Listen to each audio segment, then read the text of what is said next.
Hello my friends and welcome to today's video. I'm Jeanette with Vivo Vintage Designs.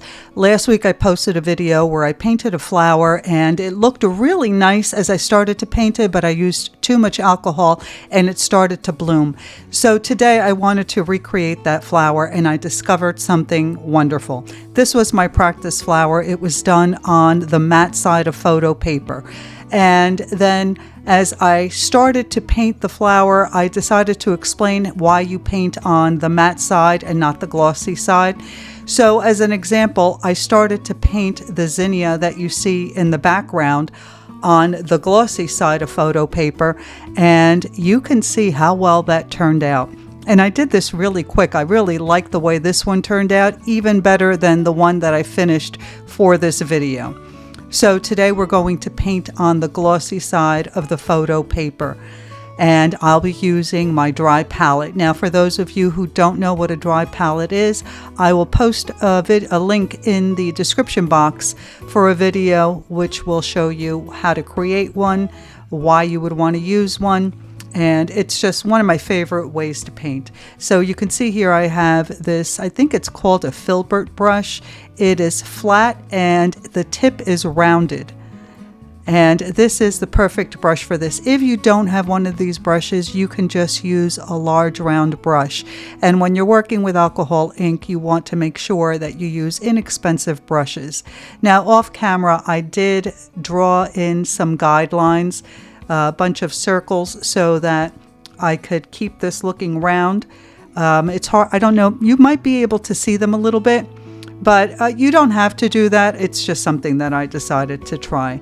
So I'm starting out with the color Sandal, and normally Sandal is a really pale color, but when you're painting on the glossy side of photo paper, the colors are much more vibrant. So I had intended on making a pink flower and ended up making an orange flower. So you can see how light it looks there, but on the glossy side, it looks so much brighter.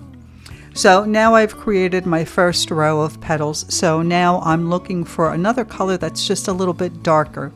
And for those who have never used a dry palette, when you're using one, make sure that you dab your brush off on a paper towel so that you don't have too much alcohol on the brush. Less is best. It's better to have to go back and add a little bit more than to have too much on the brush and have it bloom and ruin your painting. So you can see I'm going around, whoops, sorry, I dropped something. I'm going around with a darker shade of orange, and the colors that I used were Sandal, Valencia, Watermelon, Crimson, and I think I also used the color Currant just to darken up the orange with each layer of petals that I applied. And you can see that I'm spinning my paper because that helps to keep the petals going in the right direction. So far I've added 3 layers. Now I'm trying to create a darker shade. So again, I'm mixing the Valencia with probably a little Crimson. You can see how dark it is, but it wasn't dark enough. So I'm picking up a little bit more of the Crimson because I want this last layer of petals to show up. And now I'm just going over them a second time just to deepen the color.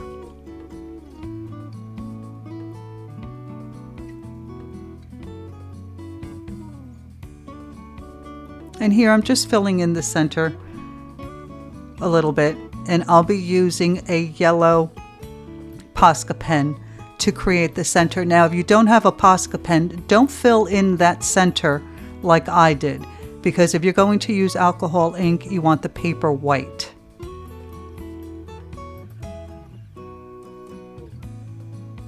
You can see how dirty my alcohol is. I should have changed it, but I didn't.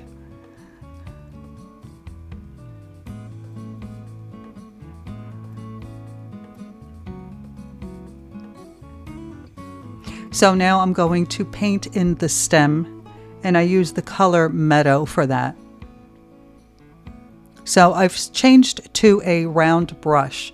It's got a nice pointy tip. Now when I create a stem for a flower, I like to make it curved because I think that makes it more interesting. So you can see that's what I did here.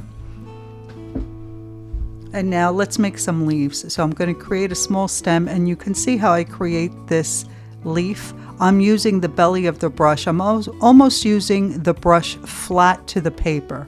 So the point is towards the center where that vein would be, that center vein. And then I press the brush down almost flat to the paper and drag it across.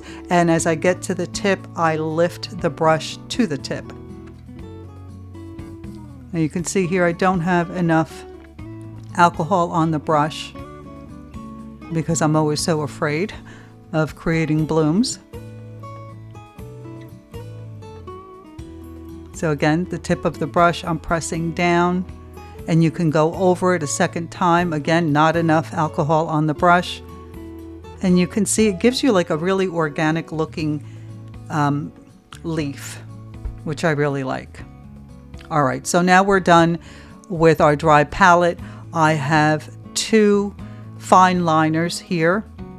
I'm using one with a thicker nib to create the outline for the center, for these petals.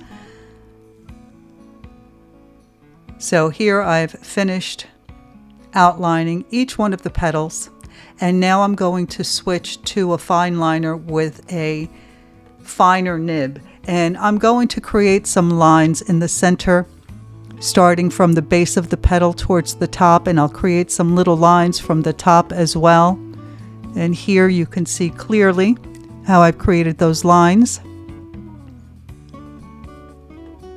And now I'm taking the marker with the finer nib and I'm creating an outline for the stem. Then I realized that it was too fine, so I switched over to the broader tip and outlined the stem and the leaves. And I'm trying to be really loose with this. You can see I'm holding the marker towards the center and not towards the nib because that gives me less control and it gives me my favorite sketchy, skippy little lines. Then I switch to the smaller nib and I'm creating the rest of the veins for the leaves. And now I'm using the Posca pen in yellow to create the center.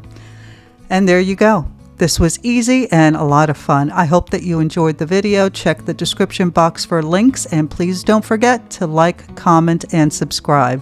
Thanks for watching. I'll see you in the next one. Bye.